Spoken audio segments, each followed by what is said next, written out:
Jawaar Ijibtitti baqatee jettammoo moo Cimdoo wajjin mari'achuuf Ijibti deemee jettan isin? Maal jettan? Nuuf galaan jiru adda nu baasa qaceellotti. Ashama akkam jirtu daawwattootaaf hordoftoota Voice of Oromiyaa bakka jirtanitti nagaan keenya isin haa qabu jennaa dhufnee jirra. Majabaa tokkoon dhufne miidiyaa hawaasaa gubbatti ijoo waan ta'eedhaani. Tibbana Jawaar gara Ijibti deemee jira. Jawaar Ijibti gaheera. Gahuuf jira. Odeeffannoon akkasii baay'ee miidiyaa hawaasaa gubbatti qoodamte. Odeeffannoon tun ka'umsi isii maali?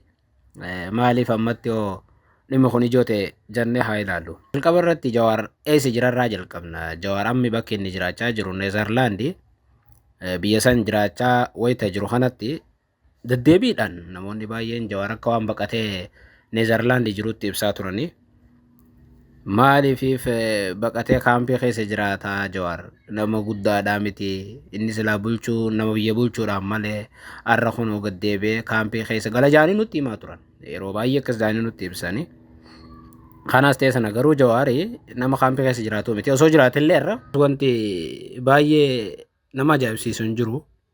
Jawaar jechuun nama paaspoortii Ameerikaa qabu, nama lammummaa Ameerikaa qabu, nama Ameerikaatti kabajamee jiraatu, nama Itoophiyaatti immoo akka mootummaa tokkotti ilaalamu ture. Ta'ullee garuu uummata kanaaf waan hin danda'u nan godha jee gaafa kaan paaspoortii Ameerikaa deebisuu ni beekama. Gaafa paaspoortii Ameerikaa deebisu sababa kaafaa'otti dabalamuudhaaf jecha paaspoortii jaallatu, paaspoortii biyya jaallatu deebise. Har'a garuu Jawaar waggoota booda gaafa biyya sanii bahu Keeniyaa jiraachaa ture. Keeniyaa irraa duula 2024 isa qabuudhaaf godhame dhiibbaa dippiloomaasii cimaa isarratti taasifame hordofee Keeniyaa irraa gara Neezerlaandi deeme. Amma Neezerlaandi jiraachaa jira. Kaampii jiraachaa jira oduun jedhu garuu soba. Jawaar noormaalii jiraachuu jira. Har'allee yoon dogoggoruu baadhee beekamtii mootummaa biyya saniitiin yookaan ammoo namni san dhiibbaan siyaasaa irra ga'ee akka biyyaa deemetti fudhatamee jiraachuu jirata. Yookaan ammoo paaspoortii Itoophiyaatiinis deemuu danda'u Jawaar si galee nama siyaasaa waan ta'eef paaspoortii Itoophiyaa qabaatellee dhiibbaan akkasuma isarra ga'u hin jiru. Amma akka yaadutti paaspoortii Itoophiyaatiin socho'uu ni danda'a. Nama siyaasaa waan ta'eef biyyaaf biyyarra deemuu hin danda'a. Achirra kan dabre garuu biyya sanirraa fuudhanii biyyatti galchuun dhiibbaa cimaa gaafata jechuudha. Achirra kan darbe garuu paaspoortii Itoophiyaatiin yoo deemillee fuudhanii biyyatti deebisuun hin danda'amu waan ta'eef nama siyaasaa addunyaan beektu waan ta'eef nama akkasitti kaampii keessa akkuma nama kaanii jiraatu miti. Biyya sanitti baqattummaa gaafachuu hin danda'a. Gaafatee immoo Jawaar akka uummata kaaniiti miti. Nama siyaasaa addunyaan beektu kumaan isin jee baqattummaa salphatti argata. Deemee kaampii keessa jiraata, maal keessa jiraata waan jiru immoo deddeebiin odeeffama. Kun amma hamma ammaatti ragaa qabatamaan hin jiru. Baqatee akka immoo Neezerlaandi jiru walumaan beena. Kaampii keessa jiraata yaani akka gartee ijoolleetti gaafa Jawaar gad deebisuudhaaf Dammaqaa Nagaasaa afaan odeessan baay'ee nama ajaa'iba. Dammaqaan si jammar ifiif kaampii keessa ture nama achitti beeka wanni argateedha. Waraqaa jireenya argate Jawaar illee akkasumaaf ta'a. Namni waan ifiif arge nama kaan illee akkasuma jee amana. Dammaqaadha kan kaampii keessa Jawaar ni jira jee nutti odeesse. Haa ta'u garuu Jawaar kaampii keessa jira jaanii nutti odeessaa turan amma. Akkas jaanii nu odeessaa turan amma dura deddeebiidhaan.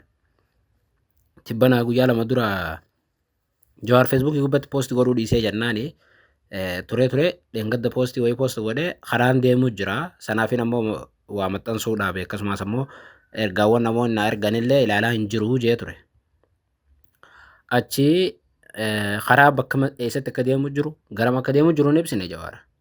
Hogguma inni karaan deemuu jira jee maxxansee booda gareen Dammaqaa Nagaasaa afaan bobbaasanii fi Fayyisaa Leellisaa afaan bobbaasanii Jawaar Ijibtitti deemuu jira jaanii tikeetii wayii maxxansan. Tikeetii Ijibshaan Eer jiru tokko kan dalagame. Maxxansan. Yeroo sun maal jaanii maxxansanii guyyuma inni poosti godhe halkan tokko dura. Maal jaanii maxxansanii Jawaar gara Ijibti deemee Cimdoo Leellichitti marii gaggeessuufi jaan.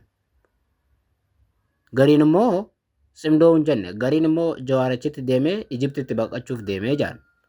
Asitti waan lama wal dha'u isinitti hima. Jawaar amma Neezerlaandi gaafa jiraachaa jiru kana baqatee kaampii keessa jiraachaa jiraan hin jettan. Namni baqatee kaampii keessa jiraachaa jiru akkamitti Ijibti deemuu danda'a? Tokko gaafii kana hin gaafanne jarrisan. Asumatti immoo Ijibtitti ni baqachuuf deemee jaan ammaas. Jawaar amma Neezerlaandi irraa Ijibti baqata. Cimdoodhaa wajjin mari'achuudhaaf Ijibti deemee jennee haa fudhannume akka isaan jaansan. Jawaaruu baqatee kaampii jiran hin jettanii Cimdoodhaaf jecha akkamitti kaampii namni jiru achi ka'ee Ijibti deebuu danda'a Afrikatti. Wal dhiitaa jechuudha. Wanti ati sirraa argitu Jawaar paaspoortiidhaan deemuu isaati biyyaaf biyyarra yoo ta'e silaa Ijipti deemee jennees paaspoortiidhaan deemuu danda'uu isaati. Paaspoortii qabaachuu isaati. Paaspoortiin isaaniis kan Itoophiyaa ta'uu danda'a jechuudha. Jalqabaa Jawaar Ijipti deemee inni jiru kun odeeffannoo sobaati.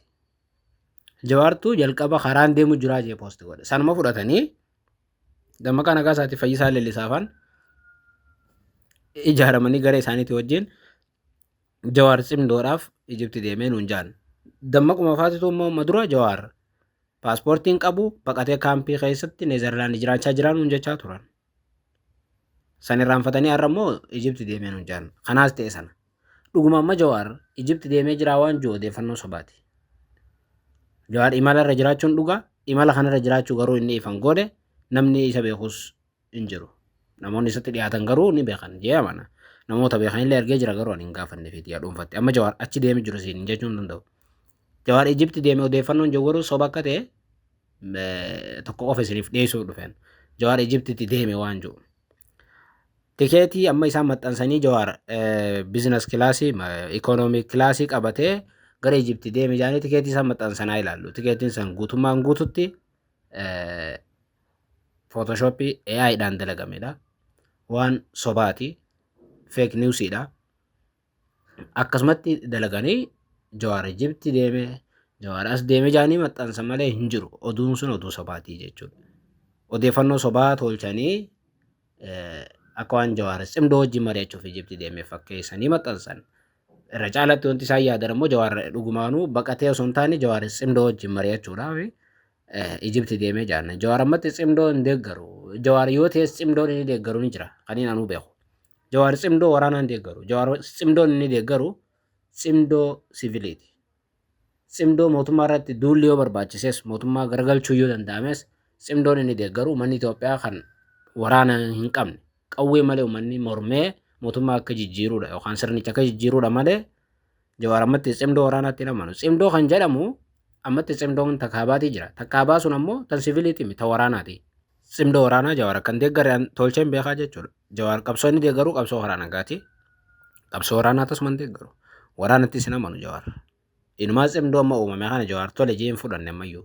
Jawaar amma sirnaa biyya amma jijjiirutti amana garuu waraanaan itti amanu Jawaar. Jawaar kan inni itti amanu qabsoo waraanaati.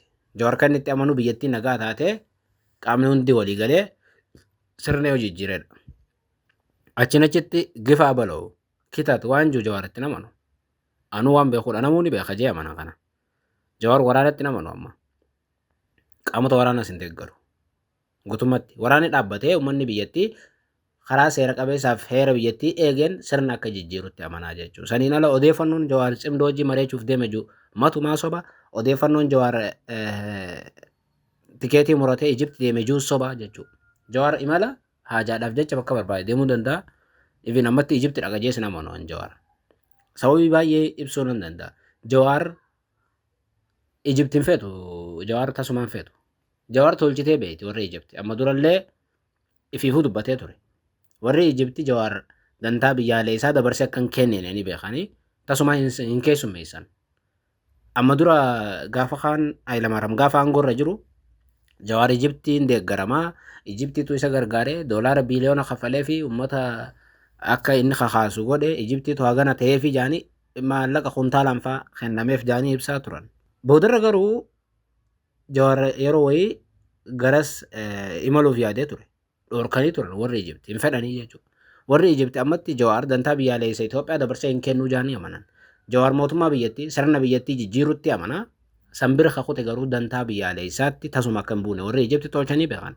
Jawaar amma dhimma laga Abbayyaa irratti ejjennoo akkamii akka qabu warri Ijipti tolchee beeka. Jawaar kutannoo inni Itoophiyaanotaaf qabu dhimma dantaa biyyaalee isaa irratti warri Ijipti ni beekaa Jawaar hin simatanii jechuu warri. Ololli amma Jawaar Ijipti dhaqaa jiru sobu matuma. Even xayyaarri Ijiptiyyuu dhaabbata biizinasii yoo ta'e illee waan Jawaar fudhatu natti fakkaatu. Sababiin isaa warri Ijipti baay'ee dhimma laga Abbayyaa irratti xiyyeeffatanii warra siyaasaa Itoophiyaa ni hordofu. Fakkeenyaaf Ijipti qaama barbaada kan mootummaa Itoophiyaa gargalchuu barbaadu ni deeggarti. Anuu nan beeka. Garuu namoota akka Jawaar boru osoo aangoo qabatanii Ijipti dura dhaabbatanii Ijiptiin feetu.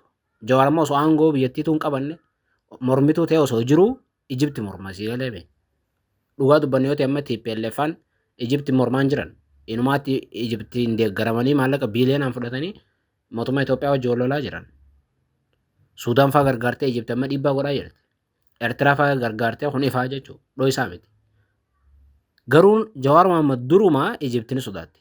Sababiin isaa Jawaar dantaa biyyattii hin ayyamu. Bishaan biyyattii qaamni alaa akka dantaa Itoophiyaa keessa hin ayyamtu. Dantaa Itoophiyaatti akka buusu hin ayyamtu Jawaar ejjennoo cimaa qaba jechuudha. Kanaaf hin fedhan. Keessumaa barreeffama kuma lamaatiin Jawaar barreesse wal qabatee Ijipti tasuma Jawaar ija shakkeetiin ilaaltee hin keessummeessitu jechuudha. Odeeffannoon amma Jawaar Ijipti dhaqa jettu tasumaa matumaa kijiba. Sambira kutee Jawaar akkumaan isiniin jee qabsoo cimdoon deeggaru hin fudhatus sobaa jechuu kunis. Odeeffannoowwan jiran akkasii guutummaatti sobaa. Immoo akkuma jenne tikeetiin san AI'dhaan kan dalagameedha. Namoonni baay'een eegas maqaa isaanii irra barreessanii agarsiisaa turanii poosti godhaa turanii AI'dhaan akka ta'e wanti kun ragaa bahaa turanii malee Jawaar Ijipti simattus hin jirtu. Jawaarii cimdoo wajjin hariiroo qabus hin jiru. Jawaar yoo ta'es cimdoon inni wajjin hariiroo qabu kumaan isin jee tasiviiliiti. Tasiviiliitti amanammoo osoo Tigree fi Amaarii fi hundi Oromoo walitti hidhaamtee gartee hiriira fa'aa baate Jawaar ni fadha. Mormii fa'aa gaggeessitee Jawaar ni fadha. Harka fa'aa wal macciirtee mootummaa kana micciirtee ni fadha Jawaar. Achitti Jawaar mootummaa kanaa'u waraanaan garagalchuu dandeenya jee ilaalcha warri cimdoo qabu sun hin qabu Jawaar. Kanaaf cimdoo fi inni baay'ee waliif faallaadha jechuudha. Inumaa cimdoon akka balaatti ilaala Jawaar. Tokko qaamni alaa cimdoo wajjin ta'uun Jawaar hin fudhatu. Fakkeenyaaf Ijipti cimdoo keessa hin jirti. Suudaan cimdoo keessa jirti. Qaamni alaa siyaasa Itoophiyaa keessa akka galu Jawaar hin ayyamu jechuudha. Annan beeka. Eertiraa hin ayyamu Jawaar. Galame qaamonni siyaasaa Itoophiyaa wal morman Itoophiyaan rakkoo isii keessatti akka fixattu nama amanu waan ta'eef Jawaar cimdootti dabalama jedhanii eeguun tasuma daba fokkisaa fi kijiba guddaadha. Walumaa galatti tikeetiin amma ka Jawaar ijaamee deemu tikeetii sobaati. Osoo jennuu Jawaar boru yookaan iftaan miidiyaa hawaasaatti irratti deebi'e osoo hin taane miidiyaa irratti dhufee idileedhaan viidiyoon ibsanii kennaa gaaffiif deebiin taasisaa jechuudha. Eessa akka ga'e boruu ni dhageenyaa jechuudha. Ajaa'iba kan namatti ta'u waan san warri jalqaba kaase warrumaa amma dura Jawaar kaampii jiraatan hin jeesanidha. Kan isin dagachuu hin qabne yeroo hundaa. Kijiba jara kanaa achiin beeta. Dur kaampii jiraan hin jaan. Arra Jawaar akkamitti deemee xayyaaraan socho'uu danda'are osoo nama kaampii keessa jiru ta'e. Paaspoortiin qabu jaamaa beeke. Paaspoortiin qabu socho'uu hin danda'u jechuudha. Akkamitti kaampii dhaabee deemare. Warruma suntu arraas deebee Jawaartu xayyaaraan deema jee nuuf kijiba. Kijiba kaleessaas kijiban arraas deebianii ofumaa kijiba fakkeessan. Kijiba isaanii mirkaneessan. Paaspoortii namni hin qabne akkamitti xayyaaraan deema. Paaspoortiin qabu inni nuu kaampii jiraataan hin jettan. Egaa kaampii jiraate akkamitti Ijipti fa'aa deemuu danda'a jee if hin gaafatu jechuudha. Dammaqaa nagaa isaatii fi fayyisaa leellisaati baay'isa osoo dubbannu waan kana kakaase kijiba ta'uusaa achiinuu beeyta. Hundaafuu Jawaar boru yookaan iftaani hin deebi'a. Inni akkas ta'e malee odeeffannoo akkasii sun tasumaan dhageena. AI'n ammoo osoo dubbannu baay'ee addunyaa dogoggorsiisaa jira. Artificial intelligence'n addunyaa jijjiiramu baay'ee fidaa jira. Fakkeenyaaf amma yoo suuraa tikeetii sanii ilaaltan baay'ee dhugaa fakkaata. Garuu kijiba guddaadha. Baay'ee of eeggannoo barbaachisa. Miidiyaa hawaasaa irratti odeeffannoowwan sobaa faca'an kun baay'ee namas burjaajeessu waan ta'eef. Immoo osoo dubbannu ammaas mootummaan kun yoom Jawaar karaa sirriitiin firaa dhorkuu danda'a jeen amanaa gaafadhameen. Jawaar takkaa isaanumaa ragaa qabatamaa tokko irra dhiyeessee Jawaar mormuun agartu mootummaa. Footooshoopp mallee bareedduu takkaa dalaganii Jawaar mormuu hin dandeenye. Yeroo dhibba tokko tara takka Jawaar faannoo deeggara nuun jaanii, tarataan Jawaar shanee nuun jaanii, tarataan Jawaar maarree jaan footooshooppii dhibba tokko dalagan. Yoomuma ragaa qabatamaa tokkoon Jawaar kana mootummaan qabee harka micciiruu danda'ame hin jiru. Hin agarre amma eega Jawaar mootummaa mormuu eegale. Jawaar ragaadhaan waa dhibba tokko badiiwwan mootummaa saaxilaa ola. Sobba mootummaa saaxilaa ola. Mee isaan ragaadhaan waan tokko ka Jawaar kana jaanii nutti haa kennani. Maaliififuu Jawaar nama siyaasaati. Mootummaanis harka micciiruu mirga qaba waan ta'eef. Akkuma inni mootummaa harka micciiru sanitti mootummaan karaa sirriitiin maaf harka micciiruu dadhabe. Jawaar amma ragaa qabatamaadhaan mootummaa harka micciira kan nuti agarre.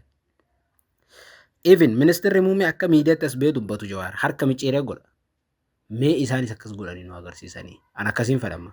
Mormituu gaafa ta'anii mormituu mootummaa harka micciiruu mirga qaba. Kana jechuun qawweedhaanii miti, lolaanii miti. Karaa siyaasaatiin dhugaadhaan haqa qabaniin as dhiyeessanii ragaa qabatamaa dhiyeessanii amma footooshooppii dalaganii yeroo hunda footooshooppii nu agarsiisuun maal faayidaa qabame. Jawaar Ijipti deeme jaanii nu kijibuun, Jawaar maallaqa kontaala Ijipti irraa fudhate jaanii nu kijibuun, ofuma mootummaan kijibaa ta'uu agarsiisa malee wanti dhufu tokkollee hin jiru jechuudha. Kanaaf mootummaanis ragaa qabatamaadhaan Jawaar dura dhaabbachuu haa baratu jechuu barbaadeeti yeroo gaarii.